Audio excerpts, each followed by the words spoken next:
कई बार जिन बीमारियों को एलोपैथी आयुर्वेद माफ करना एलोपैथी अंग्रेजी चिकित्सा पद्धति भी जिन बीमारियों को ठीक नहीं कर पाती, वो बीमारियां योग प्राणायाम से ठीक हो जाती, जैसे हाइपरटेंशन, हाई ब्लड प्रेशर, जैसे शुगर, डायबिटीज, जैसे भगंदर, ऐसी बहुत बीमारियां हैं जिनको अंग्रेजी चिकित्सा ठीक नहीं कर पाती, एलोपैथी में वो कभी ठीक नहीं होती। वो बीमारियां भी, और इसी की मदद से इन बीमारियों को ठीक करने की कोशिश कर रहे हैं। हमारे भारत में इस समय बीमारियां बहुत बढ़ी हुई हैं लोगों की, और लोगों की बीमारियां इतनी बढ़ गई हैं कि अभी थोड़े दिन पहले हमारे देश के राष्ट्रपति डॉक्टर प्रतिभा देवी सिंह पाटिल ने कहा, 4-5 दिन पहले की बात है, बंबई में वो एक ये है कि दुनिया के सबसे ज्यादा बीमार लोग भारत में। हमारी आबादी है इस समय 120 करोड़ और बीमार लोगों की संख्या है 100 करोड़। 5 करोड़ 70 लाख लोग तो भारत में डायबिटीज के बीमार हैं, माने डायबिटीज के रोगी हैं।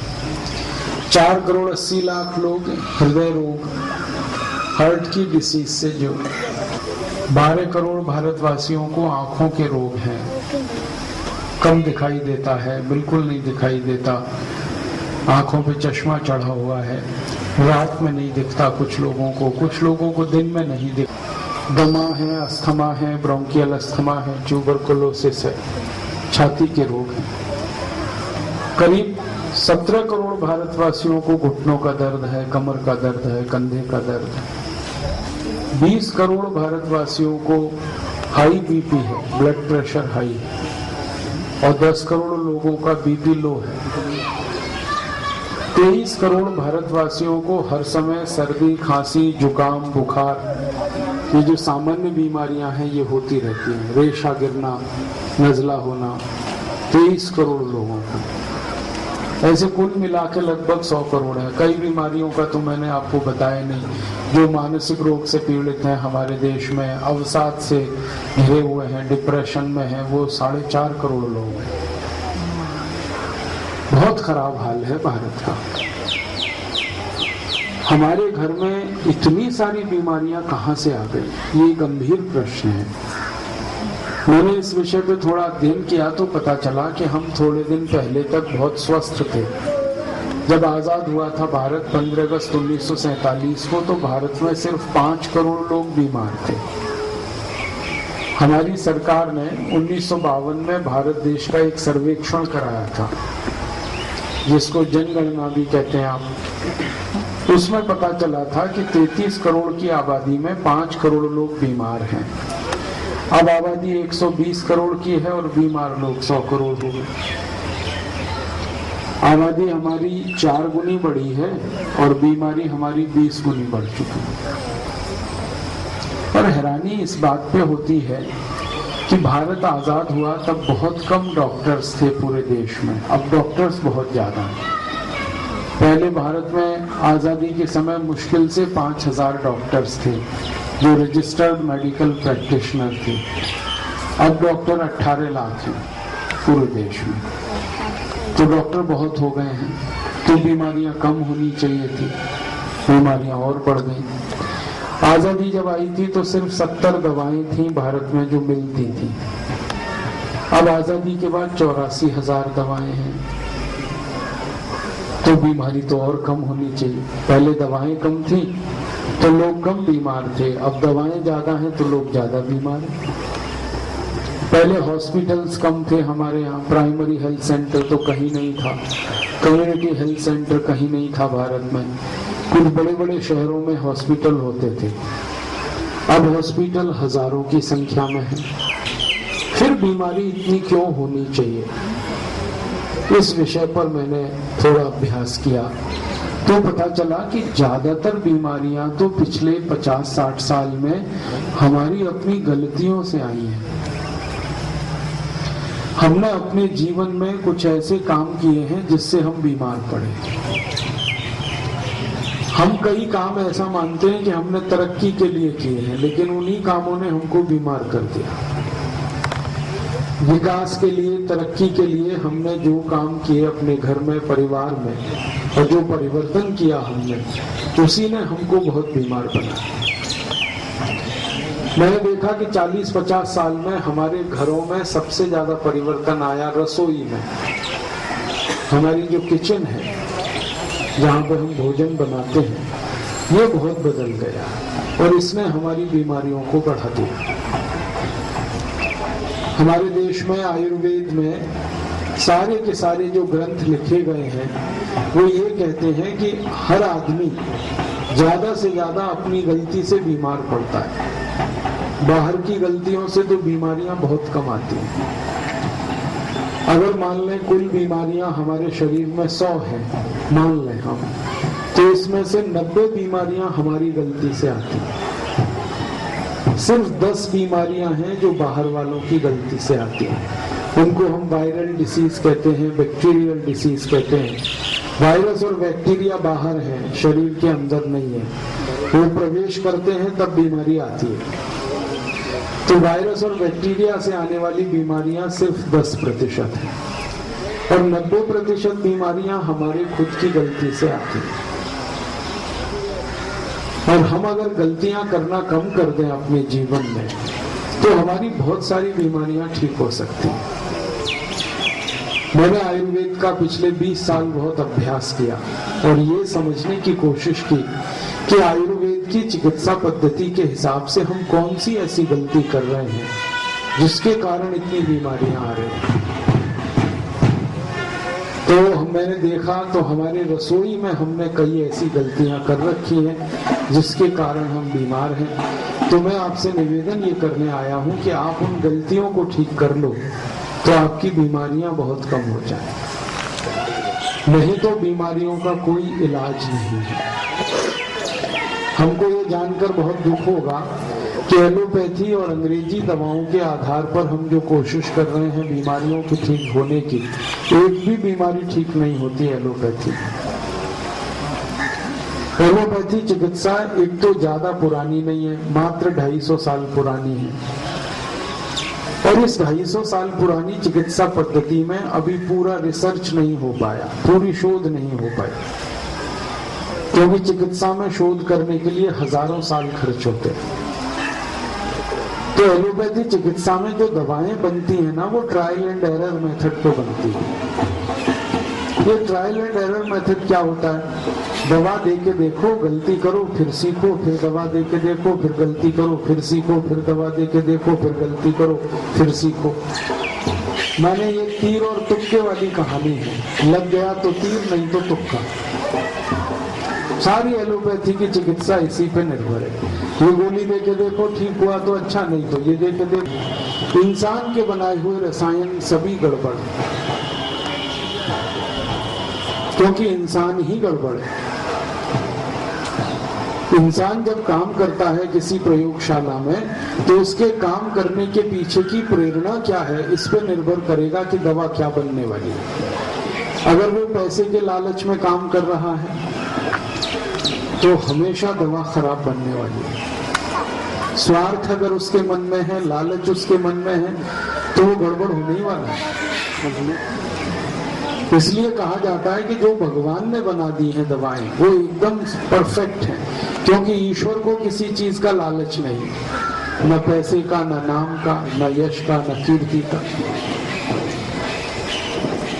ईश्वर के बनाए हुए जो केमिकल हैं, जिनके आधार पर हम दवाएं आयुर्वेद में खाते हैं, वो ज्यादा परफेक्ट है, ज्यादा अच्छे। उनके साइड इफेक्ट कम है, उनकी एक्सपायरी डेट नहीं है ज्यादातर की, कीमत बहुत कम है, बहुत सस्ती है और आसानी से हर जगह उपलब्ध है।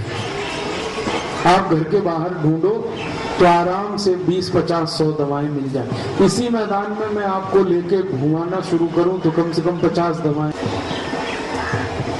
और ये सारी दवाएं सबको मिली हुई हैं, ईश्वर ने सबको दी हैं फ्री ऑफ कॉस्ट। बस आप पहचानो, इस्तेमाल करो, पहचानो, इस्तेमाल करो। आपके लिए भी है, जानवरों के लिए भी। तो मेरा आपसे निवेदन है कि आप दवाओं पे भरोसा करो, उन पर जो भगवान ने बनाई। आयुर्वेद की दवाएं सारी भगवान की बनाई हुई है, इसमें इंसान की कोई दखलंदाजी नहीं। और एलोपैथी की सारी दवाएं एक स्वार्थी और बेईमान आदमी की बनाई हुई हैं, जिसके मन में ही लालच है पैसा कमाना और कुछ नहीं करना। पूरी एलोपैथी की चिकित्सा पैसे पर आधारित है, पैसा पैसा और पैसा। अब मैं आपको थोड़ी ठोस बात करूं, ये तो प्रतीकात्मक बात में कर रहा था। एलोपैथी में हम बहुत सारी दवाएं खाते हैं, हमें मालूम ही नहीं है कि वो जहर घोषित हो चुकी है। जैसे आप एस्पिरिन लेते हैं, विस्परिन लेते हैं, नोवाल्जिन लेते हैं, एनाल्जिन लेते हैं, पैरासीटामोल लेते हैं, स्ट्रेप्टोमाइसिन लेते हैं, बेरालगन, बूटाजोन, ऑक्सीफिन बूटाजोन, क्लोरोक्विनोल, रेनिटेडीन, क्लोरामफेनिकोल। ऐसे में 84,000 नाम गिनाऊं आपको। ये सब वो दवाएं हैं जो दुनिया के देशों में 20 साल पहले बंद हो गई। कुछ दवाएं 50 साल पहले बंद हो गई। जहर घोषित की जा चुकी हैं जो दवाएं, वो भारत में बिक रही, और हम सब उन्हीं दवाओं को खा खा के और ज्यादा बीमार पड़ रहे हैं। आपको ऐसा लगता है कि आप डॉक्टर के पास जाते हैं, डॉक्टर आपको जो दवा खिलाता है आपकी बीमारी ठीक हो रही है, लेकिन आपको मालूम नहीं होता कि एक बीमारी से दूसरी बीमारी पैदा हो रही है।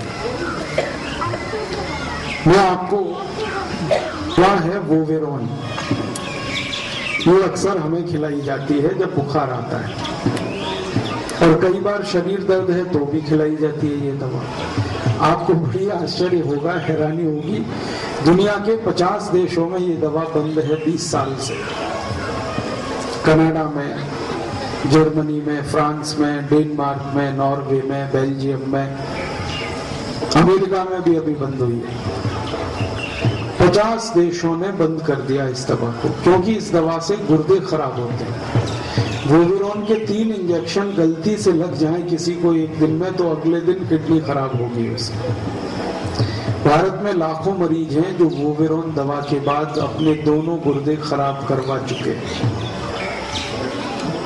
और गुर्दे खराब हो जाए ना, तो फिर किसी गरीब आदमी के बस की बात नहीं है कि वो अपना इलाज कराए, क्योंकि एक गुर्दा बदलने की कीमत 3.5 लाख रुपए है। 2 गुर्दे बदलेंगे 7 लाख खर्च होगा, और अगर गुर्दे ना भी बदलेंगे तो डायलिसिस होगी आपकी, और डायलिसिस जो है ना, गरीब आदमी के बस का खेल नहीं, बहुत महंगा पड़ता है। बहुत खराब दवा है वोवेरोन, आप कभी मत खाना इसको। एक और दवा का नाम बताता हूँ, क्लोरोक्विनोल एक दवा है, बहुत खिलाई जाती है भारत में जब हमें डायरिया हो जाता है, डिसेंट्री हो जाती है, दस्त हो जाते हैं, और ये दवा दस्त खत्म करने के साथ साथ आंतों में घाव कर देती है। और ये आंतों का घाव अगर आप ठीक नहीं कर पाए तो अल्सर, पेप्टिक अल्सर, कुछ भी हो सकता है, अंत में कैंसर भी हो सकता है, मर भी सकते हैं। इसलिए दुनिया के 80 देशों में ये क्लोरोक्विनोल दवा बंद है, भारत में बिक रही है।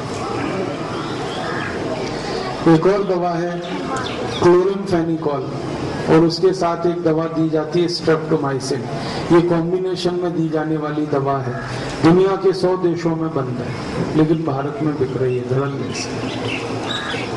हम सब ऐसी ही दवाएं खाकर ज्यादा बीमार हो रहे हैं, गुर्दे खराब हो रहे हैं, लीवर खराब हो रहा है, हृदय खराब हो रहा है हमारा, तकलीफें तरह तरह की बढ़ रही हैं, त्वचा के बहुत सारे रोग हमें हो रहे हैं इन दवाओं के साइड इफेक्ट से। तो आप बोलोगे जी क्या करें, मैं आपसे ये निवेदन करने आया, ये फालतू की अंग्रेजी दवाएं आप मत खाओ, बहुत खराब। आप पूछोगे ये बिक क्यों रही हैं दवाएं, क्योंकि हमारे यहाँ बहुत बड़ा भ्रष्टाचार है, इसलिए बिक रही। सरकार के नेता बिके हुए हैं पैसे पे, दवा बेचने वाली जो कंपनियां हैं वो नेताओं को करोड़ों रुपए की रिश्वत देती है, तो नेता उनको लाइसेंस दे देते हैं कोई भी दवा बनाने का। जो दवा कहीं नहीं बन रही दुनिया में, वो भारत में बन जाती है। और जब कंपनियां रिश्वत देके लाइसेंस ले लेती हैं, तो फिर वो रिश्वत दूसरी और किसी को देते हैं और दवा बिकवा लेते हैं। हमारे यहाँ के डॉक्टर भी रिश्वत लेके दवा लिखते हैं आजकल। बहुत सारे डॉक्टर हैं जो कमीशन खाते हैं कंपनियों से दवा लिखने के। अभी ईमानदार डॉक्टर तो मुश्किल से 1-2% ही बचे हैं इस देश में। और डॉक्टर को कई तरह से रिश्वत दी जाती है, जैसे उनको 5 स्टार होटलों में कॉन्फ्रेंसेस में बुलाते हैं खूब जम के शराब पीने के लिए, खूब जम के नशा करने के लिए, जुआ खेलने के लिए कंपनियां सुविधाएं उपलब्ध कराती हैं। फिर कई बार उनके बीवी बच्चों के साथ उनको स्विट्जरलैंड घुमाने ले जाते हैं, हांगकांग ताइवान घुमाने ले जाते हैं। किसी डॉक्टर को कार दे दिया, किसी को रेफ्रिजरेटर दे दिया, किसी को मोटरसाइकिल मिल गई, किसी बेचारे सीधे साधे डॉक्टर को एक कैलेंडर ही मिल जाता कंपनी का, उतने में ही वो दवा लिखने लगता है।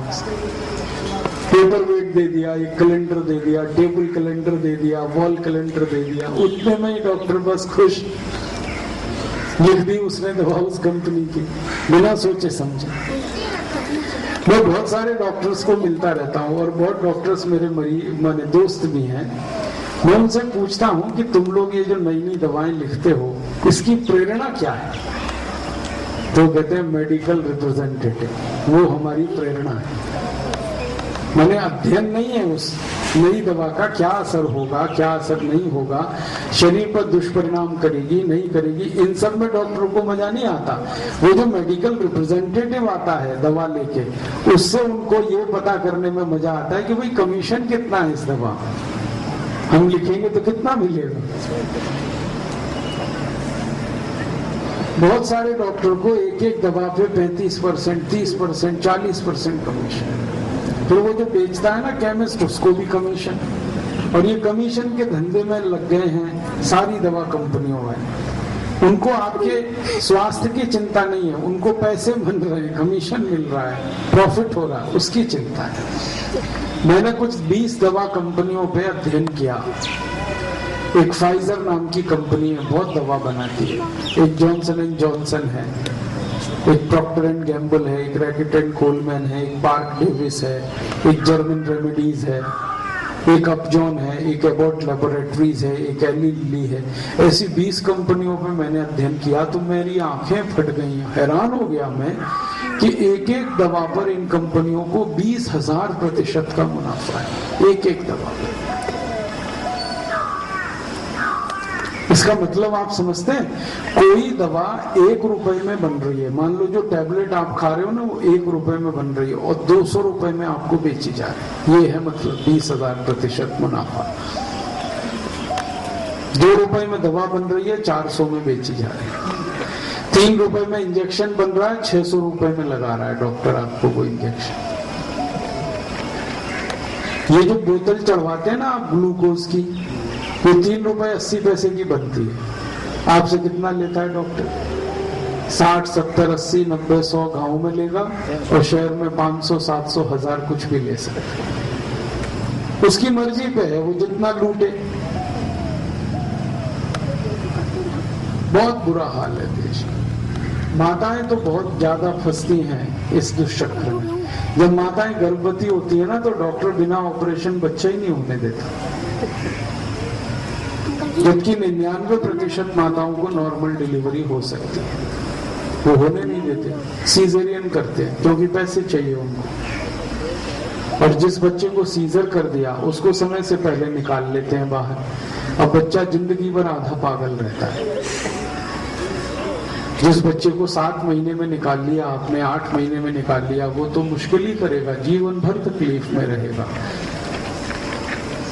और माँ भी तकलीफ में रहने वाली जीवन भर। बच्चे को माँ के पेट में 9 महीने 9 दिन और 9 घंटे रहना ही चाहिए, ये भगवान का नियम है, प्रकृति का नियम। लेकिन 7 महीने में ही निकाल लेते हैं इसको। बहुत तकलीफ है माँ को भी, बच्चे को। मैंने ऐसे लाखों बच्चे देखे हैं, हजारों लाखों मेंटली रिटार्डेड, क्योंकि 7 महीने में बाहर आए, 8 महीने में बाहर आए, 7.5 महीने में। और डॉक्टर कई बार पता है बेईमानी क्या करता है, माँ के पेट से निकाल के मशीन में रख देगा, इनक्यूबेटर में, क्योंकि पैसे बनाने हैं उसको। अरे भैया माँ के ही शरीर में रहने दे उसको। माँ के शरीर में रहेगा तो पैसे कैसे बनेंगे, बिल कैसे बनेगा? तो आप बोलेंगे क्या करें? मेरी बात मानो, बीमार मत पड़ो, और बीमार पड़ो तो बीमारी से नहीं, डॉक्टर से बचो, दवाओं से बचो। आप बोलोगे क्या करें? तो परम पूजनीय स्वामी जी कहते हैं पहले तो बीमार मत पड़ो, तो अपने घर को ठीक कर लो, रसोई को ठीक कर लो, तो बीमारी नहीं आएगी। हम हमारे जीवन में जो गलतियां कर रहे हैं उन गलतियों को ठीक करें तो बीमारी आती नहीं।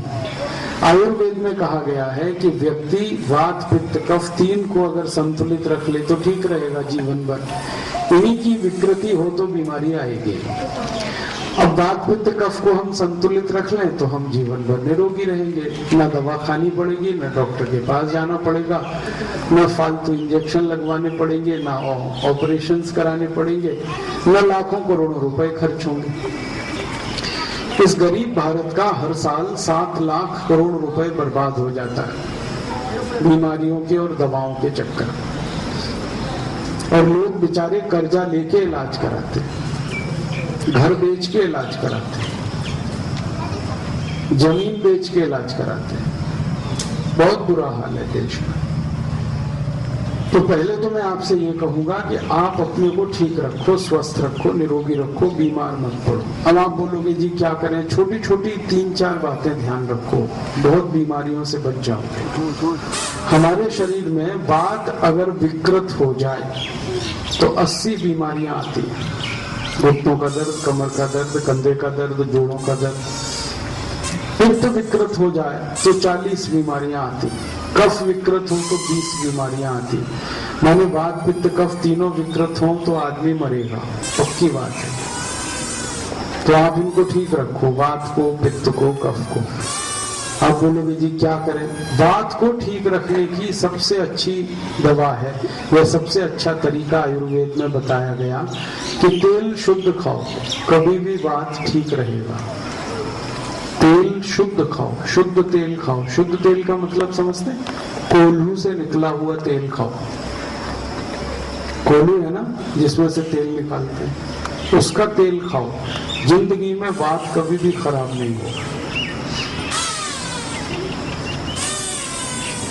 आजकल जो तेल हम खाते हैं ना, ये बाजार से खरीदा हुआ तेल है, इसमें मिलावट बहुत है।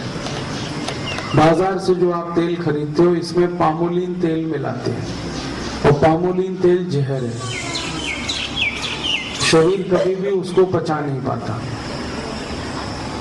और भारत सरकार सारे तेलों में पामोलिन तेल मिलवा के ही बेचती है, बिकवाती है। सरकार ने नियम बना रखा है कि बिना मिलावट के तेल ही नहीं बेचा जाएगा देश। तो जो भी बाजार से तेल लाओगे उसमें मिलावट है। वो मिलावट वाला तेल कभी हजम नहीं होगा, वो फिर कोलेस्ट्रॉल बढ़ाता है। कोलेस्ट्रॉल बढ़ेगा तो फिर 80 रोग तो आने वाले। तो इसलिए तेल शुद्ध खाओ तो सारी बीमारी वात की खत्म हो जाती है। अब आप बोलोगे शुद्ध तेल कहाँ से लाएंगे? यहीं इसी गांव में मिलेगा। एक कोल्हू लगवा लो, या पुराना कोई कोल्हू चलता होगा तो उसको फिर जिंदा करा दो। कोई कोल्हू है यहाँ इस गांव में? है? बहुत अच्छा, फिर तो बहुत बढ़िया। तो जो पहले से चल रहा है कोल्हू, उसमें अपना तेल निकलवाओ।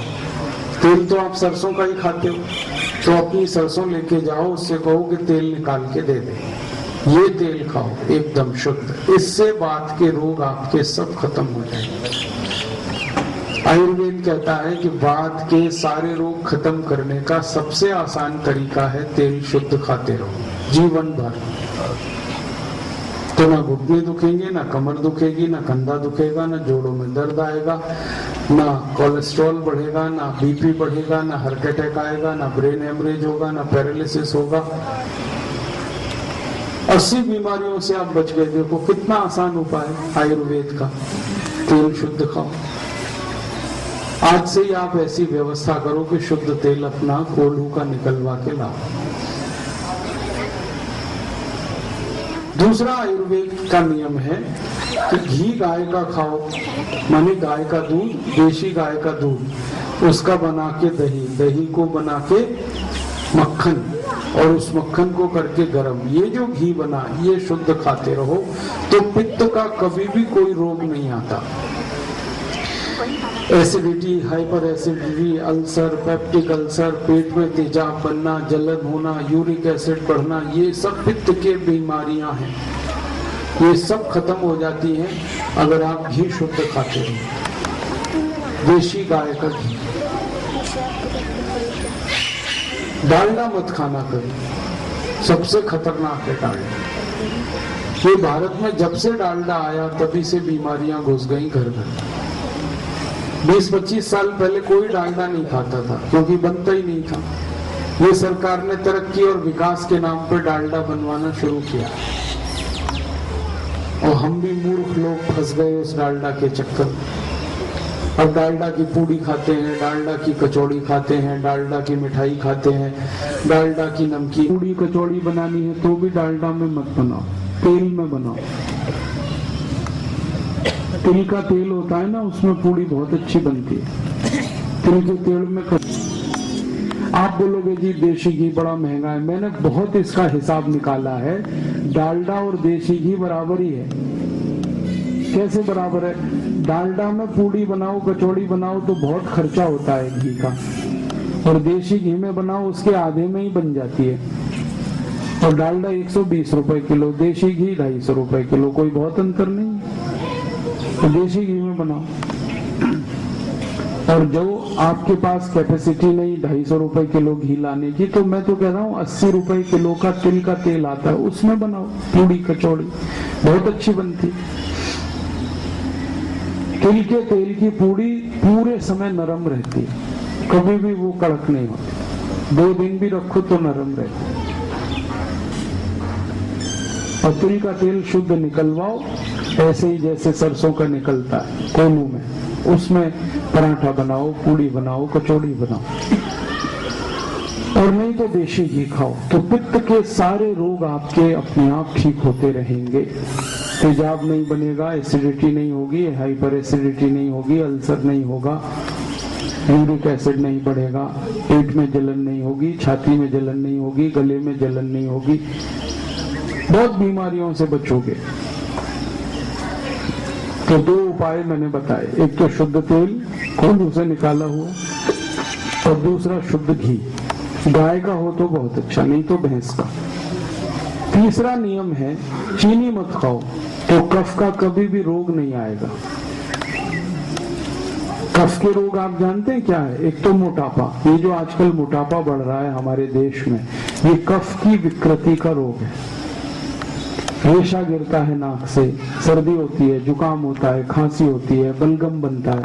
अगर आप चीनी खाना छोड़ दो, गुड़ खाओ, गुड़ तो आपके यहाँ मिलता है ना, तो गुड़ खाया करो, चीनी बंद कर दो।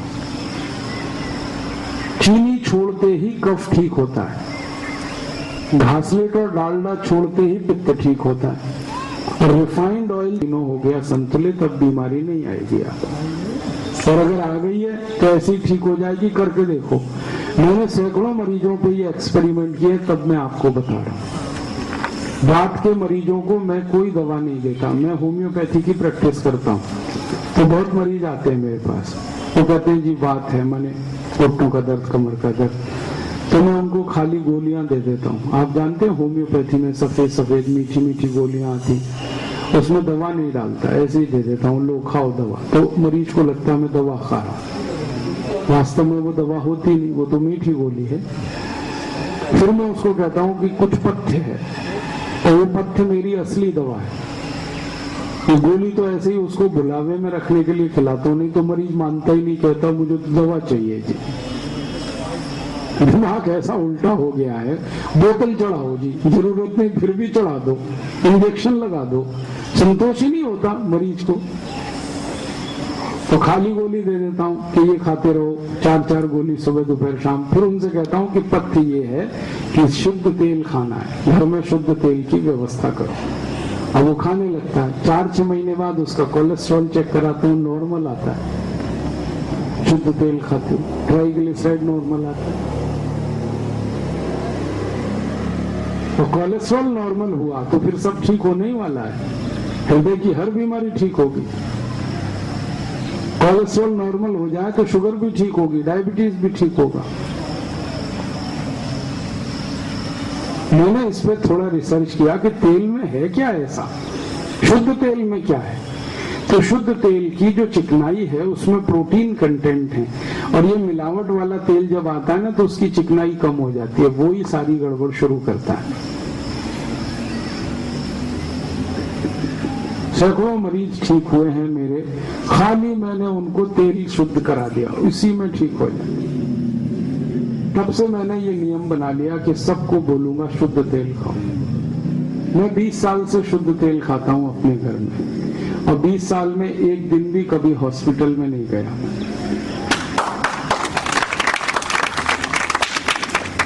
आप भी खाओगे तो आप भी ठीक रहोगे। माताओं को बड़ी गलतफहमी है कि तेल शुद्ध है ना तो चिकनाई ज्यादा है, चिकनाई वाला ही तेल होता है, बिना चिकनाई का तो पानी है, तो तेल कहाँ है। और चिकनाई जो है ना वो सब प्रोटीन है, वो कोई फैट नहीं है, प्रोटीन है वो तेल का, वो बहुत जरूरी है शरीर। वो चिकनाई नहीं होगी तो घुटने नहीं चलेंगे, गर्दन ऐसे भी नहीं होगी, उंगलियां ऐसे नहीं चलेंगी, चिकनाई तो चाहिए। आपके शरीर से सारी चिकनाई अगर निकाल दें ना तो आपका शरीर चूसे हुए आम के जैसा हो जाएगा। चिकनाई तो चाहिए। आपकी आंखों में ये जो चमक होती है, चेहरे पे जो चमक होती है, चेहरा लाल सूख रहता है, ये सब चिकनाई का प्रताप है। आप सुंदर दिखते हैं, ये सब चिकनाई के कारण है। चिकनाई तो चाहिए। कौन सी चिकनाई चाहिए? डालडा वाली, रिफाइंड ऑयल वाली नहीं चाहिए। तो अच्छा शुद्ध तेल खाते रहो, बहुत अच्छा। शुद्ध घी खाते रहो, तो गुड़ का दूध पियो, गुड़ से लस्सी पियो, गुड़ में दही, दही गुड़ के साथ खाओ तो कफ ठीक हो जाए। बस इतना ही निवेदन है कि जब आप गुड़ खरीदना तो सफेद रंग का मत खरीदना। ये जो सफेद सफेद गुड़ आ रहा है ना, ये सब निरमा वॉशिंग पाउडर से बनता है, बहुत खराब है। तो गुड़ कौन सा लेना? लाल लाल लेना, जो लाल रंग का है, जो गहरे काले रंग का है। देखने में जो गुड़ खराब लगता है ना, खाने में अच्छा है, वो गुड़ ले। और एक गुड़ की शक्कर भी आती है, देखिए आपने गुड़ शक्कर, वो बहुत अच्छी है। मिश्री खा लो, मिश्री आती है, धागे वाली मिश्री आती है ना, वो भी अच्छी है। चीनी बंद कर दो, चीनी बंद करते ही सबका मोटापा खत्म हो जाएगा। आप करके देखो। बहुत लोग हैं योग प्राणायाम करते हैं और कहते हैं जी वजन कम नहीं हो रहा हमारा। कहते हैं 4 साल हो गया, 5 साल हो गया प्राणायाम कर रहे हैं, वजन कम नहीं हो रहा। मैं कहता हूँ चीनी छोड़ी कि नहीं? उन्होंने कहा चीनी तो खा रहे हैं। मैंने कहा फिर तो नहीं होगा। चीनी छोड़ोगे तभी वजन कम होगा। योग प्राणायाम करके आप थोड़ा वजन कम करते हो, फिर चीनी खा के उतना ही बढ़ जाता है, तो वैसे का वैसे ही चलता रहता है खेल। चीनी छोड़ दो, सब वजन कम कर देगी आपको। और गुड़ 1 ग्राम भी वजन नहीं बढ़ाता। देखो क्या भगवान की लीला है। गुड़ से 1 ग्राम वजन नहीं बढ़ता, और चीनी बहुत खराब। मैं गुड़ और चीनी का अंतर बताना चाहता हूँ आपको, सरल भाषा में, सरल तरीके से आपके समझ में आए। आप खाना खाओ और पीछे से थोड़ा गुड़ खाओ, तो आपने जितना खाना खाया ये गुड़ आपके खाने को 4 घंटे में हजम कर देगा, थोड़ा सा गुड़। लेकिन गुड़ खा लो तो 2 घंटे पहले ही हजम हो जाता है। गुड़ इतने अच्छे से खाने को पचाता है। अब इसका उल्टा है, आप खाना खाओ और 1 चम्मच चीनी खा लो, तो ये 1 चम्मच चीनी पूरे खाने को 8 घंटे हजम नहीं होने देगी। और इस 1 चम्मच चीनी को हजम करने में पूरा खाना खत्म हो जाएगा। खाने की जितनी एनर्जी है ना, वो 1 चम्मच चीनी को पचाने में खर्च हो जाती है। इतनी खतरनाक है चीनी। अब वैसे भी बहुत महंगी हो गई है आजकल चीनी, क्यों दिमाग खराब करें अपना चीनी खा के। निकालो घर में से इस चीनी को, वो ले आओ, सस्ता है, क्वालिटी में बहुत अच्छा है। हाँ जी, गुड़ महंगा है? अरे नहीं, ये तो आप ऐसी बात कर रहे हो। सारे देश में मैं घूमता हूँ, गुड़ है 15 से 18 रुपए किलो, खांड है 40 रुपए किलो। आपके यहाँ गुड़ 40 है? तो भी मैं आपसे, शायद इसलिए कि यहाँ गन्ना कम होता है, हाँ ये है, ये बात है कि यहाँ गन्ना कम होता है। चलो ठीक है, फिर भी 40 रुपए किलो का गुड़ ही आपके लिए अच्छा है चीनी की तुलना में। चीनी तो सफेद जहर है, व्हाइट पॉइजन। तो ये 3 बड़े काम कर लो अपने घर में, और एक दो छोटे छोटे काम कर सको तो बहुत अच्छा है। एक काम ये करना कि कभी भी खाना खाने के बाद पानी मत पीना 1 घंटे तक, तो जिंदगी भर वात पित्त कफ ठीक रहेगा। खाना खाते ही पानी मत पीना। आप बोलोगे जी क्यों नहीं पीना? इसलिए नहीं पीना कि जब आप खाना खाते हो ना, तो पेट में खाना सब इकट्ठा हुआ, तो पेट में आग जलती है खाने को पचाने के लिए, उसको कहते हैं जठर अग्नि, जठराग्नि। ये पेट में है, अग्नि है, आग है, खाना खाते ही जल जाती है। अब जब खाना खा लिया, आग जल गई, उसी समय आप घटाघट पानी पीते हो तो आग सब शांत हो जाती है, फिर खाना हजम नहीं होता, फिर खाना पड़ा पड़ा सड़ता है, उसमें से विष पैदा होता है, और उस विष में से 103 बीमारियां आती हैं। इसलिए खाने के बाद पानी मत पीना कभी, 1 घंटे बाद पीना। तो आप बोलोगे प्यास लगे तो क्या पीना? अगर खाने के बाद प्यास लगे तो लस्सी पियो, या खाने के बाद प्यास लगे तो दूध पियो, पानी 1 घंटे बाद।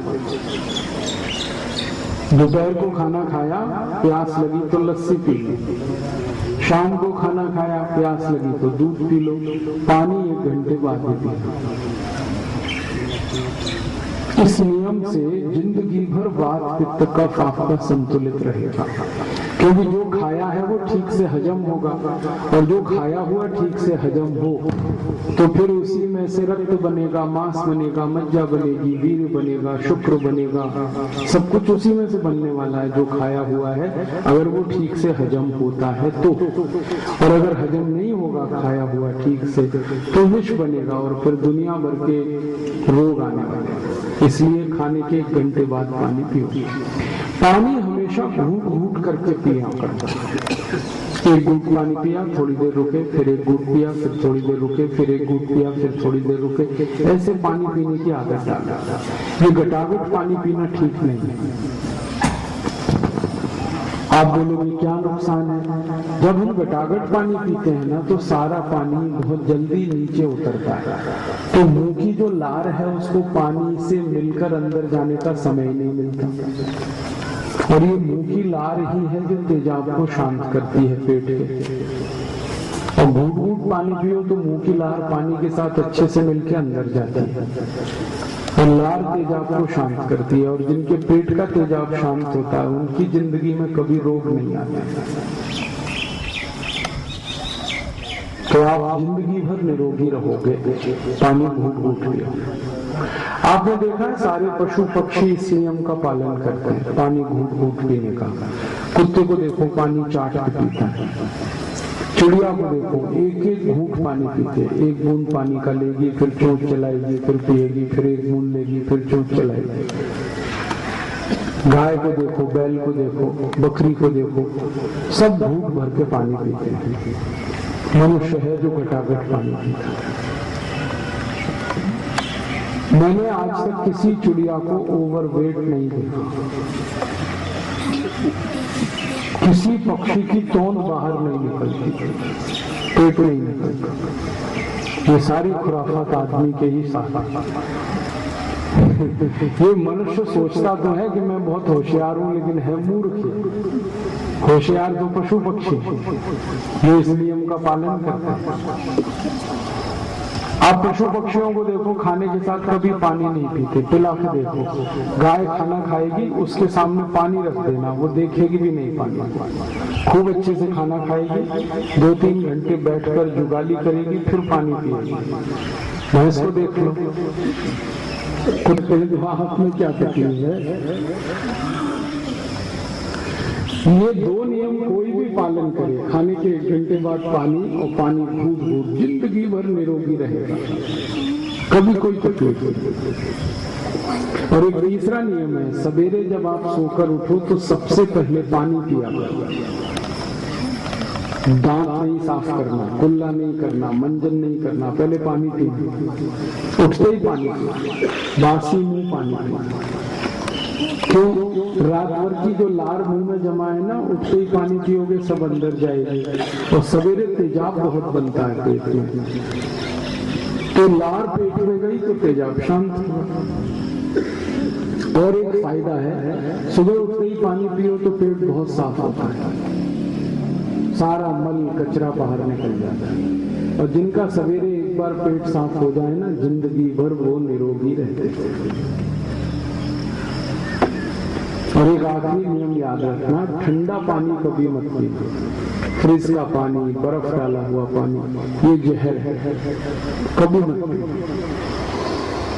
ये ठंडा पानी पीते ही पता बहुत बड़ी तकलीफ होती है पेट में। क्या होता है, पेट तो गर्म है, पानी ठंडा है, तो गर्म पेट में आपने ठंडा पानी डाल दिया, अब पेट इस पानी को गर्म करता है, नहीं तो पानी पेट को ठंडा कर देगा, और पेट ठंडा हुआ तो हृदय ठंडा, हृदय ठंडा मस्तिष्क ठंडा, मस्तिष्क ठंडा आप भी ठंडे, आप ठंडे तो राम नाम सब।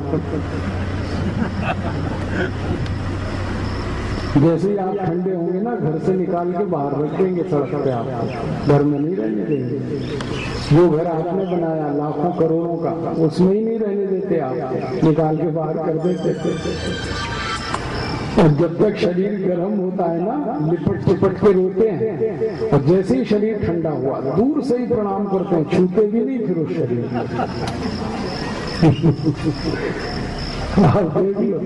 ठंडे शरीर की इज्जत नहीं है। शरीर ठंडा होते ही बेइज्जती शुरू हो जाती है, और फिर चिल्लाना और शुरू करते हैं, जल्दी लेके जाओ, जल्दी लेके जाओ, जल्दी लेके जाओ, पता नहीं क्या आफत आ रही है। अरे रहने दो भाई, 2-4 दिन उसको घर में, उसी का घर है, उसी ने बनाया था, लेकिन 24 घंटे भी नहीं रहने देते घर में। तो आप सोचो, ठंडे शरीर की इज्जत नहीं तो पानी क्यों पी रहे हो ठंडा, मत पियो। बाद में पता है क्या होता है, जब हम पानी पीते हैं बहुत ठंडा, पेट तो गर्म है, पेट पानी को गर्म करता है। अब पेट पानी को गर्म करेगा तो पेट को एनर्जी चाहिए, ऊर्जा चाहिए गर्म करने के लिए, तो सारे शरीर में जो खून है ना, वो पानी को गर्म करने के लिए पेट में आता है, क्योंकि खून ही गर्म है, और तो कुछ है नहीं गर्म शरीर में, तो खून गर्म करेगा पानी को, तो सारा खून पेट में आएगा। तो खून की कमी मस्तिष्क को हो सकती है, हृदय को हो सकती है, उसी में चला जाएगा आदमी। मैंने देखा ठंडा पानी पीने वाले लोगों को, अमेरिका में बहुत लोग ठंडा पानी पीते हैं। मैं पहली बार जब अमेरिका गया तो मैंने देखा वहाँ के लोग चिल्ड वाटर पीते हैं, पानी को फ्रिज में रखते हैं, 4-5 दिन ठंडा होता है, फिर उसमें बर्फ डालते हैं, फिर पीते हैं, ऐसे ठंडा पानी पीते हैं। फिर मैं देखता था उनको कि इनकी तकलीफ क्या है, इतना ठंडा पानी पी रहे, इनको कुछ प्रॉब्लम है। तो उनकी प्रॉब्लम एक दिन मेरे पकड़ में आई। सारे अमरीकी टॉयलेट में 1-1 घंटे बैठ रहे हैं, संडास कर रहे हैं, कोई 1 घंटा बैठेगा, कोई 1.5 घंटा बैठेगा, कोई 2 घंटे बैठता है। फिर मैं पूछता था उनको कि तुम करते क्या हो टॉयलेट में 1-1 घंटे, 1.5 घंटे? वो कहते हम न्यूज़पेपर पढ़ते हैं, मैगजीन पढ़ते हैं। क्यों भाई? कहते टट्टी नहीं आती, इंतजार करना पड़ता है, इसलिए न्यूज़पेपर पढ़ते। क्यों नहीं आती टट्टी? मैंने उन पर बहुत रिसर्च किया, इनका चक्कर क्या है। तो देखा कि उनकी जो बड़ी आंत है ना, लार्ज इंटेस्टाइन, वो सभी की बंद है, संकुचित है। ये बड़ी आंत होती है ना पेट में, जिसमें से मल निकलता है, वो ऐसे खुली होती है पाइप के जैसे, लेकिन अमरीकियों की वो ऐसे बंद है, और ये ठंडे पानी से हुई है। और जब ये बंद हो जाएगी तो मल निकलेगा कैसे? तो बहुत ताकत लगाते हैं वो, फिर भी नहीं निकलती। तो बेचारे कभी कभी तो गाना गाते हैं, मेरे सपनों की रानी कभी आएगी, वो आती नहीं है। और जब ज्यादा तकलीफ होती है ना, तो दूसरा गाना गाते हैं, एक बार आजा आजा आजा, फिर भी नहीं आया। ये समस्या है ठंडे पानी। फिर इनको मैंने देखा अमरीकियों को, वो पूछते थे कि राजी भाई आप बताओ क्या करें, योग करें, प्राणायाम करें? मैंने कहा तुम खाली गर्म पानी पियो बस, योग प्राणायाम बाद में करना, पहले गर्म पानी। तो जो गर्म पानी पीना शुरू करे उसी का ठीक हो जाता 3-4 दिन में, पेट साफ होने लगता है। इनके सारे के सारे तकलीफें। अब आप जानते हो जब टट्टी नहीं उतरेगी, मल नहीं उतरेगा तो कब्जियत होगी, और एक कब्जियत 100 बीमारियों का घर है। माने 100 बीमारी आएगी जब कब्जियत आती है, गर्मी होगी, और जब सर्दी आएगी तो गर्म पानी पीना है। तो ये 4 तो छोटे नियम।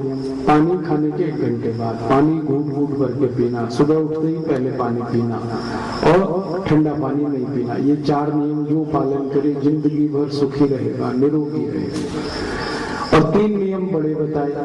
तेल शुद्ध खाओ तो वात का रोग नहीं, और चीनी बंद करके गुड़ खाओ तो कफ का रोग।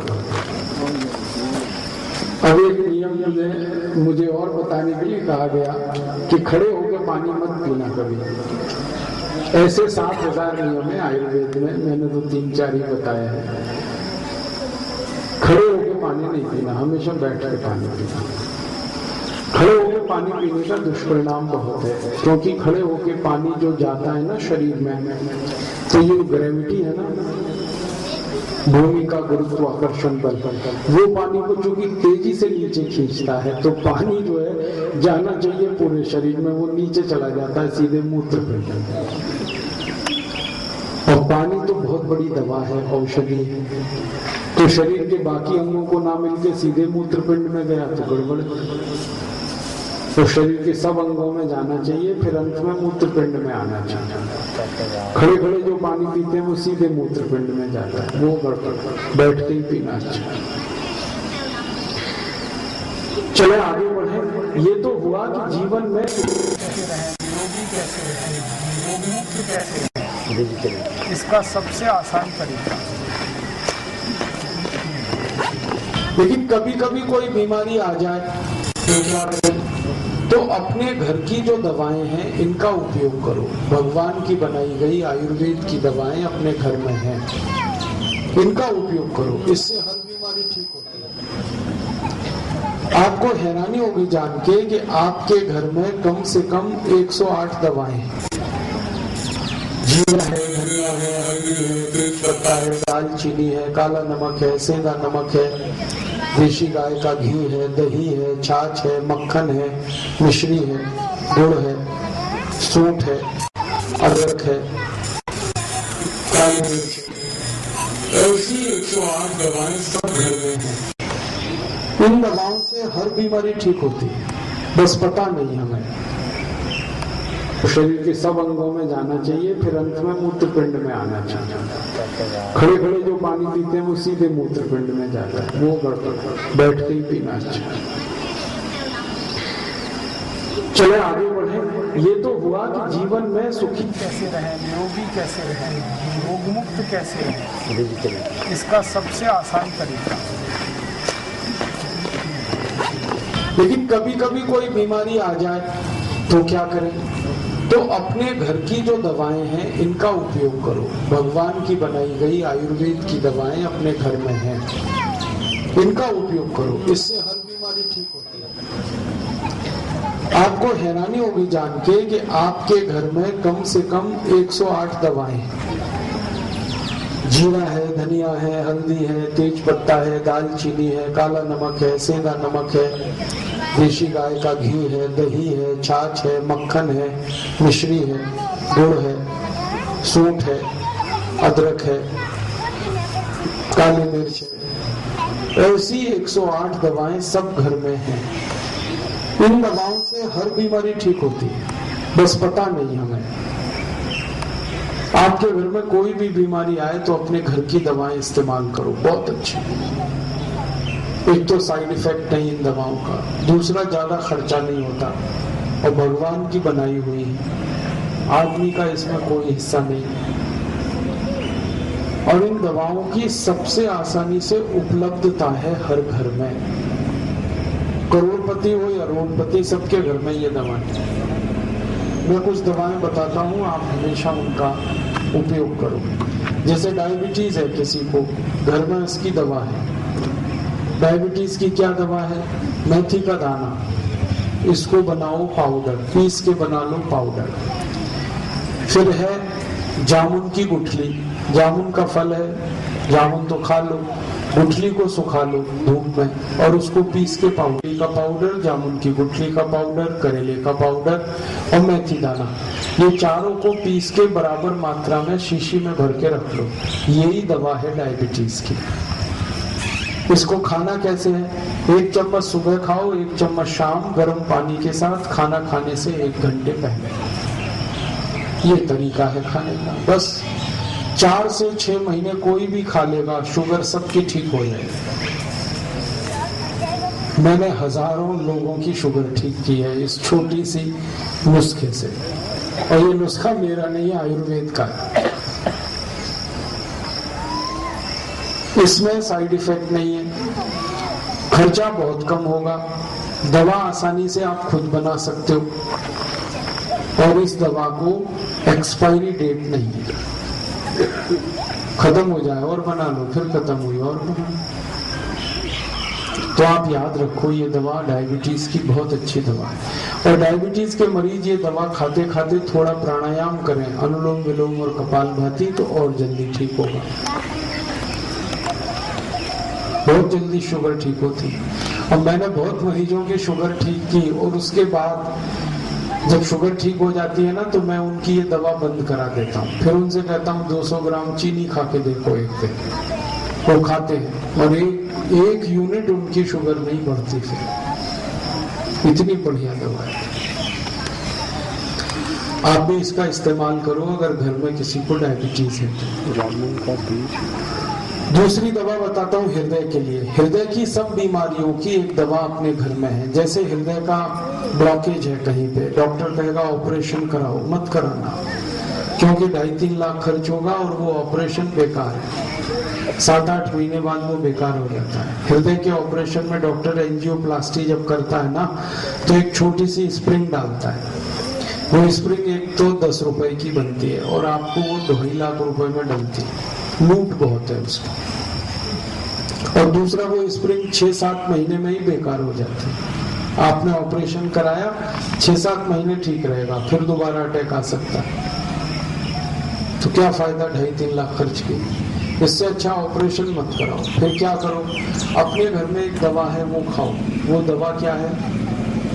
घी का रस पियो। घिया है ना, घिया, वो हृदय की सबसे अच्छी दवा है। घी के छोटे छोटे टुकड़े करो, छिलका मत उतारना, इसको मशीन में डाल के रस निकाल लो। अब इस रस को पियो। इसमें थोड़ा धनिया पत्ता, थोड़ा पुदीना पत्ता, थोड़ा तुलसी पत्ता पीस के डाल दो। 8-10 पत्ते धनिया, 8-10 पत्ते पुदीने, 8-10 पत्ते तुलसी, थोड़ी काली मिर्च, और लगातार 4 से 6 महीने पिला दो किसी को भी घी का रस। उसका 99% अगर ब्लॉकेज है तो वो भी निकल जाता है। घिया इतनी बढ़िया दवा। और ये घी का रस जो भी पिएगा ना, सबका ब्लड प्रेशर ठीक होगा, बीपी ठीक हो जाएगा। घी का रस जो भी पिएगा उसका कोलेस्ट्रॉल ठीक हो जाएगा, ट्राइग्लिसराइड ठीक होगा। लगातार घी का रस पीते रहो तो शुगर भी ठीक कर देता है। बहुत बढ़िया है। और घिया सब जगह मिलता है, आसानी से मिलता है। बहुत लोगों के मन में आजकल एक डर बैठ गया है कि घी में इंजेक्शन लगा देते हैं। फिर क्या करें? अगर घी में इंजेक्शन लगा दिया तो उस घी को मत लेना, पहचान कर लेना उसकी, इंजेक्शन लगा कि नहीं लगा। आप बोलोगे कैसे पहचाने? घी को हाथ में पकड़ो और उसमें नाखून जो है ये गड़ाओ, अंगूठे का नाखून, तो ये घुस गया अगर घी में तो घिया एकदम शुद्ध है। और ये नाखून नहीं घुसा तो समझ लो उसमें इंजेक्शन लग गया। तो वो घिया मत लो जिसमें इंजेक्शन लग गया। माने नाखून जिसमें नहीं घुस रहा है वो घिया छोड़ दो, और जिसमें नाखून घुस रहा है वो ले लो।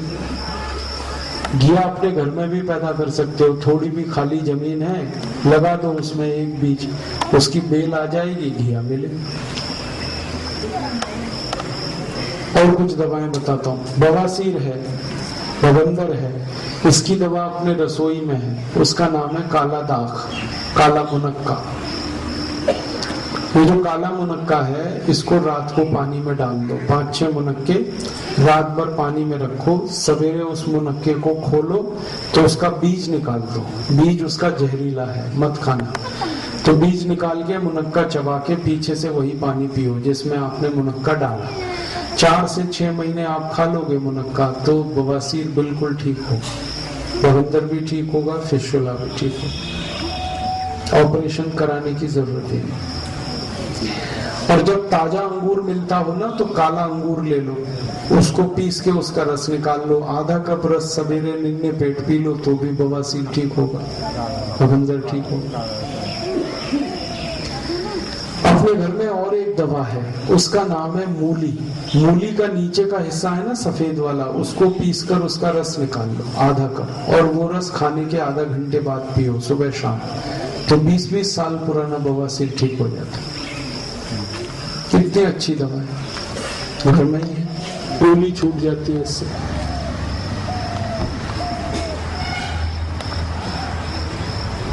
किसी की नाक हमेशा बंद रहती है, उसको ये गाय का घी डाल दो, नाक खुल जाएगी, तो बहुत अच्छी दवा है। ऐसे ही गले के दर्द में, गले के दर्द की सबसे अच्छी दवा हल्दी है। हल्दी ले लो और गर्म दूध में या गर्म पानी में पी जाओ उसको, सब गले के दर्द ठीक करते हैं। बच्चों के गले में अक्सर दर्द होता है टॉन्सिल्स का, तो ऑपरेशन मत करा, ये हल्दी लेना आधा चम्मच और मुंह खोल के अंदर डाल देना यहाँ पे, और फिर 1 घंटे कुछ खाने पीने को नहीं देना। 1 घंटे में ये सारी हल्दी नीचे उतर जाएगी, और एक बार आपने हल्दी डाली जिंदगी भर के लिए टॉन्सिल ठीक हो जाएगी। ऐसे ही गले में आवाज बैठ जाए, खारिश हो जाए, तो 2 ले लो काली मिर्च, चूसो, बहुत अच्छे से आवाज खुलेगी। काली मिर्च के साथ थोड़ा मुलेठी ले लो और उसके साथ थोड़ा दालचीनी ले लो, अच्छे से और गला खुल जाएगा, बहुत बढ़िया दवा है। ऐसे ही गले में एक बीमारी है थायराइड की, हाइपरथायराइडिज्म, इसकी बहुत अच्छी दवा है। धनिया पत्ते की चटनी बनाओ, 1 चम्मच चटनी आधे गिलास गर्म पानी में मिला के पियो, तो थायराइड की सारी बीमारी ठीक। और थायराइड ठीक है तो मोटापा अपने आप कम हो जाता है। छाती के रोग हैं, दमा, अस्थमा, ब्रोंकियल अस्थमा, इसके लिए दालचीनी लो, पाउडर बनाओ, और चम्मच आधी दालचीनी पाउडर, चम्मच आधी शहद, दोनों मिला के चाट के खाओ। 3-4 महीने में दमा, अस्थमा सब ठीक होगा। एक और दवा है, गाय का मूत्र, गाय का पेशाब, देशी गाय का मूत्र आधा कप कोई भी पिए तो दमा, अस्थमा ठीक कर देता है, महीने में ही ठीक करता है। और टीबी 1.5 से 2 महीने में ठीक होती है। अंग्रेजी दवा टीबी के लिए खाओ तो 9 महीने लगते हैं, और गोमूत्र पी लो तो 1.5-2 महीने में ही टीबी ठीक है। सब दवाएं हैं अपने पास, एक भी ऐसी बीमारी नहीं जिसकी दवा है। आपको खाज हो जाए, खुजली हो जाए, दाद हो जाए तो बहुत अच्छी दवा है, पुदीने के पत्ते पीसो, उसकी चटनी लगा लो, ठीक हो जाएगा। नहीं तो सड़ा हुआ केला है ना, सड़ा हुआ केला वो लगा लिया करो, खाज, खुजली, दांत, सोराइसिस सब ठीक कर देता है। अच्छा केला तो खाना, और सड़ा हुआ केला शरीर पे लगाओ, दांत धब्बे सब मिटा देता है, दांत, खाज, खुजली सब ठीक करता है। नहीं तो गोमूत्र लगा लो, गोमूत्र लगा के खाज, खुजली, दांत ठीक हो जाता है, बहुत अच्छी दवा। और कई दवाएं हैं अपने घर में जैसे एक चूना होता है, चूना जो पान में हम खाते हैं, ये बहुत अच्छी दवा है। माताओं के एड़ी में दर्द होता है तो पान वाला चूना खाया करो, दही में डाल के, कनक के दाने के बराबर चूना दही में डालो आधा कप में और खा जाओ, लस्सी में मिला के पी लो, एड़ी का दर्द ठीक कर देता है, घुटनों का भी, कमर का भी, कंधे का भी दर्द ठीक करता है। स्पॉन्डिलाइटिस की बहुत खराब बीमारी है जिसकी एलोपैथी में कोई दवा नहीं, वो चूने से ठीक हो जाती है स्पॉन्डिलाइटिस। कनक के दाने के बराबर चूना दही में खाते रहो, सारी स्पॉन्डिलाइटिस ठीक करेगा। कंधों में अकड़ हो गई, जकड़ हो गई, हिलता भी नहीं, चूना खाओ, एकदम अच्छे से साफ करेगा। ये जो छोटे बच्चे हैं ना, इनकी लंबाई बढ़ानी है तो चूना खिलाओ इनको। कनक के दाने के बराबर दही में डालकर साल भर में सबकी लंबाई बढ़ेगी। ये बच्चों के जिनके दिमाग कम चलते हैं, अकल जिनको कम है, बुद्धि कम है, उनको चूना खिलाओ, बहुत अच्छी अकल होती है। आप भी चूना खा सकते हैं। मुंह में ठंडा गर्म पानी अगर लगता है तो चूना खा लो, ठीक कर देगा।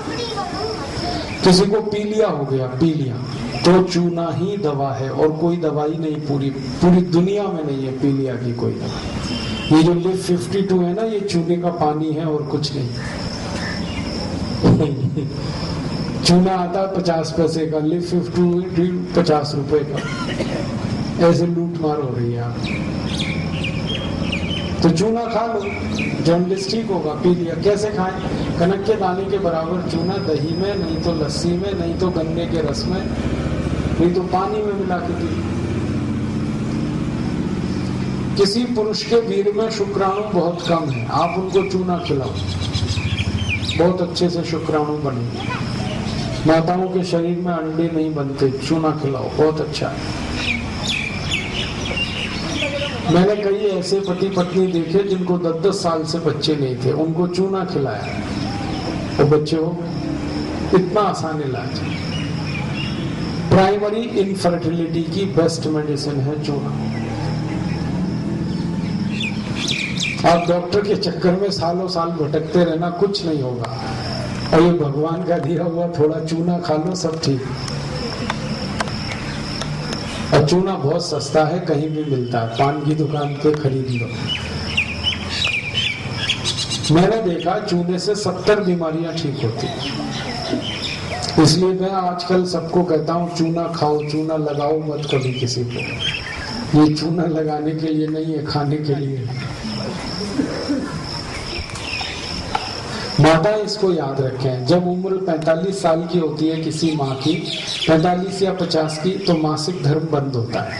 फिर उसके बाद मेनोपॉज पीरियड शुरू होता है। उस समय माताओं को जितनी तकलीफ है वो सब चूने से ठीक हो जाती है।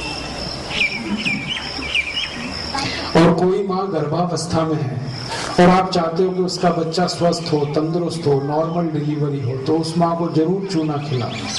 कनक के दाने के बराबर चूना रोज सवेरे दही में मिला के पिलाओ। और माँ को जो गर्भावस्था में है, रात को दूध में घी मिला के दे दो, तो बच्चा नॉर्मल डिलीवरी से होगा, स्वस्थ होगा, तंदुरुस्त होगा। कम से कम उसका वजन 2.5-3 किलो होगा और जिंदगी में वो बच्चा जल्दी बीमार नहीं पड़ेगा। शरीर भी स्वस्थ, दिमाग भी स्वस्थ हो सकता। चूना ऐसी अद्भुत चीज है। अब मुझे समझ में आया, हमारे पुराने जमाने के जो बुजुर्ग थे वो घर में एक पानदान रखते थे। सबके घर में पान और चूना रहता था। जब भी खाना खाया वो पान में चूना लगा के खा लिया। कोई अतिथि आया उसको खिला दिया। अब मेरे समझ में आया वो कितने होशियार लोग थे। तो आप भी करो ये, पान खाओ, चूने, कत्था मत लगाना उसमें, खाली चूना लगा के। बहुत बढ़िया चीज है। बाल अगर किसी को मजबूत करने हैं तो चूना खाओ, आंखें ठीक रखनी है तो चूना खाओ, शरीर ठीक रखना है तो चूना खाओ। चूना रेजिस्टेंस बढ़ाता है, हड्डियों को मजबूत करता है। चूना खून बढ़ाता है, किसी को खून कम बनता है, चूना खिला दो, खून बहुत अच्छे से बनेगा। एनीमिया के पेशेंट को मैं जो है ना अनार के रस में चूना पिलाता हूँ, बहुत तेजी से खून बढ़ता है। बहुत अच्छी चीज है। ये सब घर घर में है, बस आप उस पर ध्यान नहीं देते। मेरी तो यही कहने की बात है कि आप घर की दवाओं पे ध्यान दो, ये बाजार के चक्कर में क्यों फंस गए आप? भगवान ने इतनी चीजें हमको दे रखी है, उनका उपयोग करो। और 100 बातों की एक बात, आपको इतने मैंने नुस्खे बताए, कई बार लोग कहते हैं जी भूल जाते हैं, याद नहीं रहता या कंफ्यूजन हो जाता है, तो मेरे 100 नुस्खों का एक याद रखना आप, गाय का मूत्र और चूना, बस इसी में जिंदगी कट जाएगी। आप कुछ बीमारी हो गई तो गोमूत्र पी लो, थोड़ा सा चूना खा लो, सब बीमारी ठीक। आंख की बीमारी है तो गोमूत्र आंखों में डाल लो, 1-1 बूंद, आंखें ठीक होती है। कान में तकलीफ है, कान में गोमूत्र डाल लो, कान ठीक होता है। शरीर में त्वचा का रोग है, गोमूत्र लगा के मालिश कर लो, त्वचा ठीक होती है। बहुत लोग ये कहते हैं कि गोमूत्र पिएंगे कैसे, बास आती है, तो दारू कैसे पीते हो? दारू की बोतल पे बोतल गटक सकते हैं, तो गोमूत्र पीने में क्या तकलीफ है? और आपको तो मालूम है गाय का मूत्र प्रसाद बनाता है। हमारे घर में जब सत्यनारायण की कथा होती है, पंचामृत बनता है ना, तो पहले गोमूत्र ही डाला जाता है उसमें। तो जब प्रसाद में गोमूत्र डलता है तो आपको क्या तकलीफ होती हो? अच्छा, मैं तो कई बार ऐसे मुंह लगा के पीता हूँ, गाय मूत्र देती है ऐसे पी लेता हूँ, कोई तकलीफ नहीं। फिर कई लोगों को ये लगता है कि इसको छानना चाहिए, नहीं छानना चाहिए। अरे गाय के शरीर से ही छन कर आता है, 2 फिल्टर उसके शरीर में लगे, किडनी उसके भी है, वो छान के देती है, तो डरो मत उसमें। बस इतना ध्यान रखना कि गोमूत्र जब लेना किसी गाय का, तो गाय देशी होनी चाहिए एक बात, और वो गर्भावस्था में ना हो। तो ऐसी गाय का मूत्र पियोगे तभी लाभ है। विलायती गाय का मत पी लेना, नहीं तो उल्टा हो जाएगा और बीमारी बढ़ जाएगी आपकी। वो भी मैंने पी के देखा, विलायती गाय का बहुत तकलीफ करता है। देशी गाय का पीना, और देशी गाय का ही दूध पियो, देशी गाय का घी खाओ, देशी गाय का मूत्र पियो, सब बीमारी ठीक है। गांव में तो हर बीमारी का इलाज गाय के मूत्र से और चूने से। चूना हर गांव में, मूत्र हर गांव में। तो सब याद ना रहे तो 2 चीजें याद रख लो बस, ठीक है? तो बीमारी भी मिटी आपकी, स्वस्थ हो गए, तंदुरुस्त हो गए, और योग प्राणायाम करते रहो तो और अच्छा है। तो इस तरह से हम चाहते हैं कि सारे भारत को स्वस्थ बना दें, बिना पैसा खर्च किए हुए अपने घर की दवाओं से हम हर व्यक्ति को स्वस्थ बना सकते हैं। अब हमारा दूसरा अभियान है कि देश को स्वस्थ बनाना। हमारे देश की बीमारियां हैं, वो भी हमें ठीक करनी है, जैसे भ्रष्टाचार, जैसे गरीबी, जैसे बेरोजगारी, जैसे महंगाई, ये सब बीमारियां हैं देश की, ये भी ठीक करनी है। और भ्रष्टाचार इतनी बुरी बीमारी है कि घर घर में, देश की रग रग में घुस गया भ्रष्टाचार। हमारे घर में कोई बच्चे का जन्म हो, वहां से भ्रष्टाचार शुरू हो जाता है। उस बच्चे के जन्म का प्रमाण पत्र बनवाना पड़े तो बिना रिश्वत दिए नहीं बनता। और कोई मर जाए घर में तो उसका मृत्यु प्रमाण पत्र बनाना हो तो बिना रिश्वत दिए वो भी नहीं बनता। तो जन्म से मृत्यु तक रिश्वतखोरी है इस देश में। और ये रिश्वतखोरी सारे देश में एक साल में 18 लाख करोड़ लूटखोर नेताओं ने विदेशी बैंकों में 328 लाख करोड़ रुपए जमा कर रखा है। 70 बैंक हैं दुनिया में जहां पर ये पैसा जमा, और इनके साथ कुछ लूटखोर अधिकारी भी हैं, उन्होंने भी पैसे जमा कर रखे। तो हमने तय किया है कि ये सारा पैसा जो विदेशी बैंकों में है इसे वापस लाएं, क्योंकि ये देश की संपत्ति है। आपका पैसा है, ये मेरा पैसा है, आपने टैक्स दिया, मैंने टैक्स दिया, ये वो पैसा है जो नेता लूटते। अब बहुत लोग मुझे ये पूछते हैं क्या ये पैसा आ सकता है? हाँ, ये आ सकता है। इसको वापस लाने के रास्ते हैं। पहला रास्ता है कि अगर भारत के सुप्रीम कोर्ट में एक मुकदमा दाखिल किया जाए और उसमें ये कहा जाए कि विदेशी बैंकों में जो 328 लाख करोड़ रुपए रखा है उसे भारत की राष्ट्रीय संपत्ति घोषित करो, और सुप्रीम कोर्ट उसे राष्ट्रीय संपत्ति घोषित कर दे, तो ये सारा पैसा आ जाएगा। हमने इसी उम्मीद में सुप्रीम कोर्ट में एक मुकदमा करवाया 6 महीने पहले, एक वकील के मार्फत। उसका नाम है राम जेठमलानी। वो मुकदमा अभी चल रहा है। 2.5-3 साल में इसका फैसला आ जाएगा और उम्मीद है कि हम जीतेंगे और 328 लाख करोड़ रुपए वापस आएगा। एक दूसरा रास्ता है कि भारत की संसद में एक प्रस्ताव पास कराया जाए और संसद ये कहे कि जितना पैसा विदेशी बैंकों में है वो भारत की राष्ट्रीय संपत्ति है। और संसद में जब ये प्रस्ताव होगा ना तो सांसद बहस करेंगे इस पर। उस समय हम देखेंगे कि इसका विरोध कौन कर रहा है। जो विरोध कर रहा है पक्की बात है बेईमान वही है, पैसे उसी के, और जो ईमानदार है वो तो समर्थन करेगा इसका। तो संसद में या तो बेईमान लोग ज्यादा होंगे तो हमारा प्रस्ताव फेल होगा, या ईमानदार सांसद ज्यादा हुए तो प्रस्ताव पास होगा। प्रस्ताव पास हो गया तो पैसे आ जाएंगे, तो कुछ करना नहीं अपने को। और नहीं हुआ प्रस्ताव पास, इसका माने बेईमान लोग ज्यादा हैं संसद में, तब हम 2014 में एक संकल्प लेकर काम करने वाले। 2014 में चुनाव आएगा संसद का। सारे देश में से हम 400 सांसदों को जिताकर लाएंगे संसद में, जो ईमानदार हैं, देशभक्त हैं, और उनकी मदद से ये प्रस्ताव फिर पास कराएंगे 328 लाख करोड़ रुपए को वापस लाने का। आप पूछोगे क्या 400 सांसद आना आसान है? हाँ, क्योंकि वो 400 सांसदों को संसद में जिताकर लाने के लिए परम पूजनीय स्वामी रामदेव जी खुद एक एक चुनाव क्षेत्र में जाएंगे, और उनके साथ भारत के बड़े बड़े 70 से ज्यादा संत भी जाने को तैयार है। इसलिए ये आसान है। एक बहुत बड़े संत में जाने को स्वामी सत्यमित्रानंद गिरी वो तैयार है, स्वामी गोविंद देव गिरी जी वो तैयार है, स्वामी अवधेशानंद गिरी जी वो तैयार है, परम पूजनीय मुरारी बापू, परम पूजनीय सुधांशु जी महाराज, ये सब तैयार है। ऐसे 70 संतों ने संकल्प लिया अभी हरिद्वार में जब कुंभ हुआ था कि हम सब मिलकर ये काम करेंगे। तो अगर 70 संत सारे देश में घूमेंगे और उनके करोड़ों भगत हैं पूरे देश में, तो 400 सांसद क्या 500 भी जीत के आ सकते हैं, कोई बड़ी बात नहीं।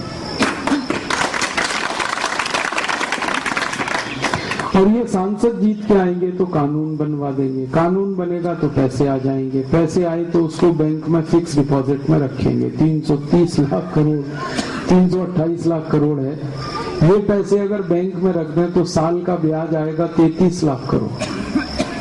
अभी हमारा एक साल का कुल बजट है 11 लाख करोड़, फिर हमें मिलेगा हर साल 33 लाख करोड़, माने 3 गुने बजट से तो हम देश को आराम से बना लेंगे। गरीबी, बेकारी, भुखमरी सब दूर होगी। हमने हिसाब निकाला कि 1.5 साल का अगर पैसा इकट्ठा करें 50 लाख करोड़ होता है। इतने में भारत के सभी गांवों को चमन कर सकते हैं। एक एक गांव की सड़क बनेगी, एक एक गांव में स्कूल होगा, एक एक गांव में हॉस्पिटल होगा, एक एक गांव में 100 उद्योग होंगे, एक एक गांव में किसानों के खेत को पानी मिलेगा, पीने का पानी मिलेगा। हर व्यक्ति को अपने घर में संडास घर बनाने का, बाथरूम बनाने का, सब पूरे देश के हर गांव में ये कर देंगे। 50 लाख करोड़ बहुत बड़ी रकम है। सारे गांव हमारे सुखी हो जाएंगे, स्वावलंबी। 24 घंटे बिजली एक गांव में नहीं जाएगी, ऐसे गांव बन जाएंगे। और 100 लाख करोड़ मिले तो भारत के सारे शहर भी वैसे ही हो जाएंगे। और 50 लाख करोड़ गांव को, 100 लाख करोड़ शहर को, 150 लाख करोड़ चाहिए, और हर साल अपने को मिलेगा 33 लाख करोड़। तो 5 साल की आमदनी में देश खड़ा हो जाए। और हुआ तो अपने कुछ पड़ोसी देशों का विकास करेंगे। श्रीलंका है, नेपाल है, बर्मा है, भूटान है, मालदीव है, इंडोनेशिया है। ऐसे भारत के पड़ोस में 70 गरीब देश हैं, उनका विकास करेंगे। 2 देशों को छोड़कर, एक पाकिस्तान और एक चीन। वैसे तो पाकिस्तान भी गरीब देश है, इसको कुछ नहीं देने वाले। हाँ, इससे तो लेना, और चीन की भी मदद नहीं करें। ये दोनों दुश्मन है हमारे, और ये कभी भी दोस्त नहीं हो सकते। चाहे हम 100 साल कोशिश करते रहें, कभी भी ये दोस्त नहीं होने वाले। हमारे कितने प्रधानमंत्रियों ने पाकिस्तान से दोस्ती की कोशिश की, आप देखो क्या नतीजा निकला। ये पाकिस्तान कुत्ते की टेढ़ी पूंछ के जैसा है। पत्थर के नीचे 20 साल भी दबा के रखोगे तो टेढ़ी ही निकलेगी, सीधी नहीं होती। तो पाकिस्तान और चीन की तो मदद नहीं करनी, बाकी सबकी करनी है। परिणाम क्या होगा कि बाकी सब देश हमारे दोस्त हो जाएंगे, 70 देश। और ये 70 देश जब अपने दोस्त हो जाएंगे तो इनकी मदद से संयुक्त राष्ट्र में हम भारत के समर्थन में 4-5 प्रस्ताव कराना चाहते हैं। एक प्रस्ताव ये कराना है संयुक्त राष्ट्र में कि जो जमीन भारत से चीन ने 1962 में छीनी थी और जो जमीन भारत की पाकिस्तान के कब्जे में है, ये दोनों जमीनें वापस चाहिए। चीन के कब्जे में हमारी 72,000 वर्ग मील जमीन है और पाकिस्तान के कब्जे में 18,000 वर्ग मील है। दोनों मिलाकर हमें वापस लेनी है। 90,000 वर्ग मील जमीन है हमारी करीब, ये वापस लेंगे। इसके लिए संयुक्त राष्ट्र में 70 वोटों से एक प्रस्ताव पास करवाना है और वो 70 वोट इन्हीं देशों की मदद से जुटाने हैं जिनकी हम मदद करेंगे। और ये प्रस्ताव पास हुआ तो जमीन वापस आएगी। और पाक ऑक्युपाइड कश्मीर अगर वापस आता है हमारे पास, तब जम्मू कश्मीर की समस्या हमेशा के लिए खत्म होगी। नहीं तो नहीं होने वाली।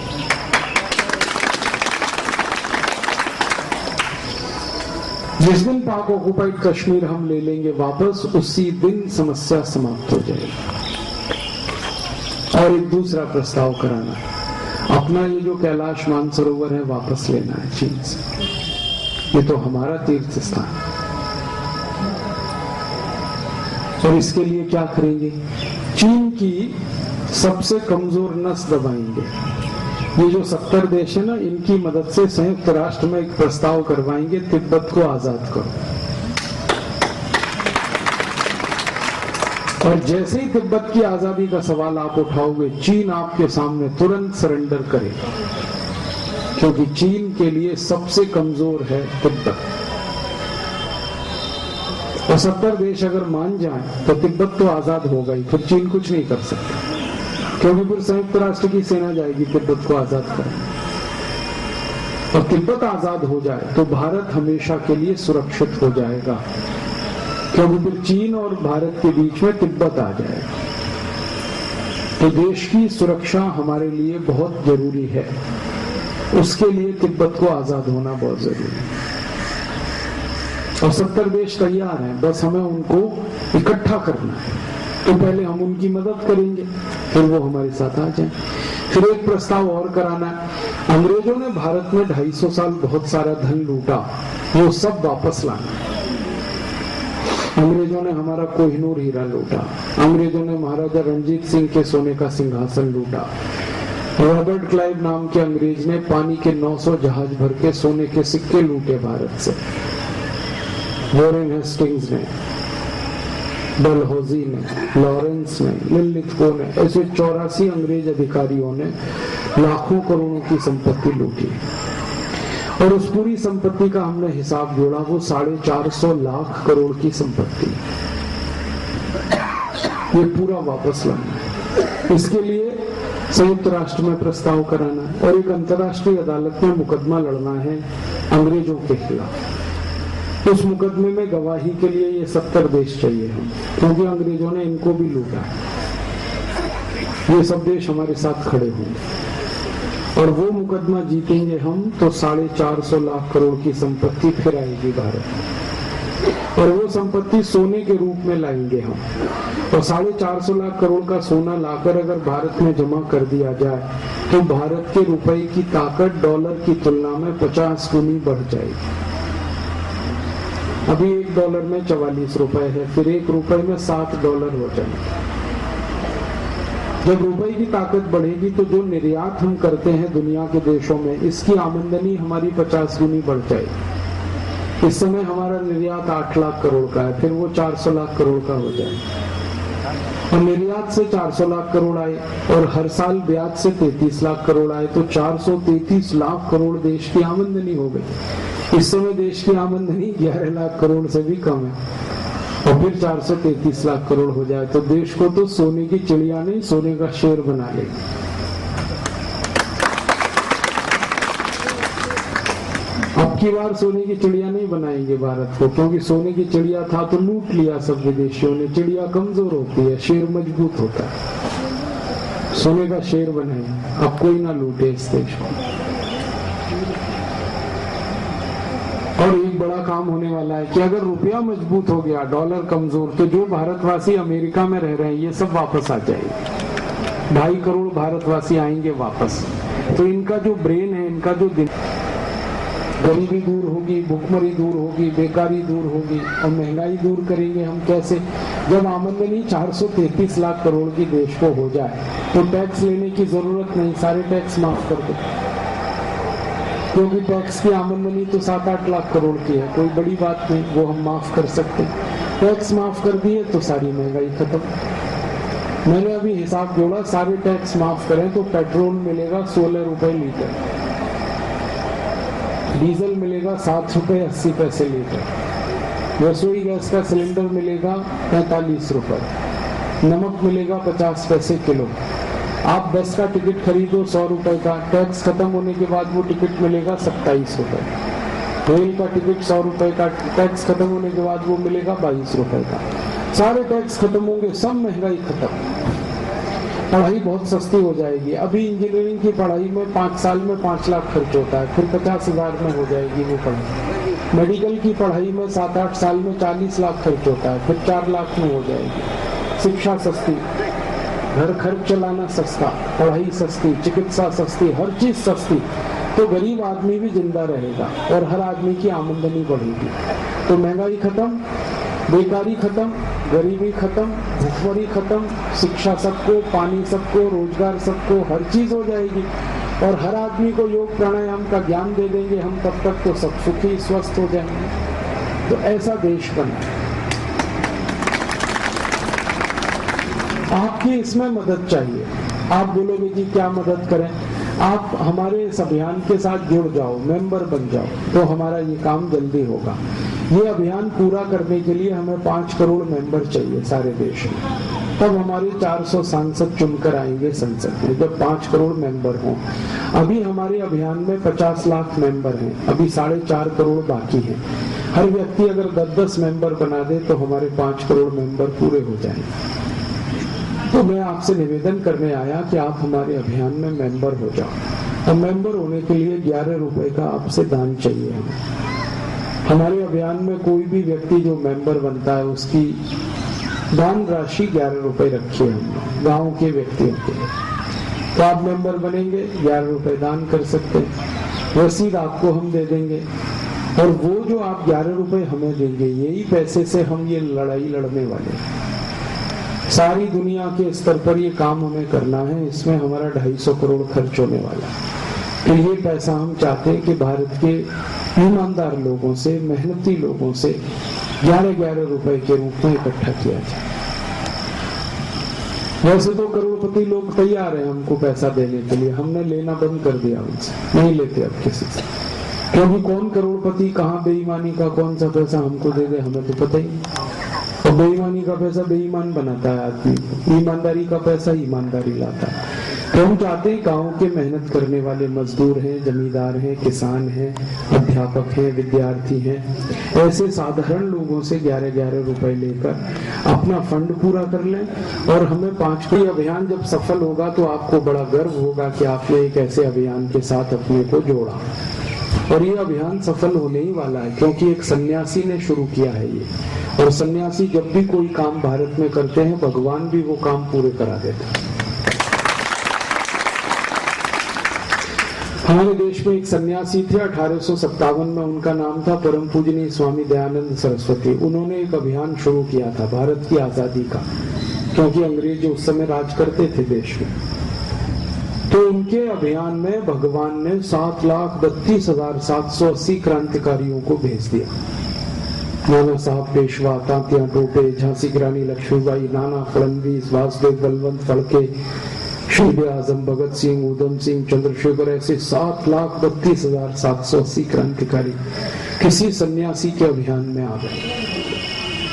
वो सन्यासी तो चला गया 1875, माफ करना 1894, लेकिन अभियान में जो जुड़े क्रांतिकारी, इन्होंने तो देश को आजाद करा दिया 1947।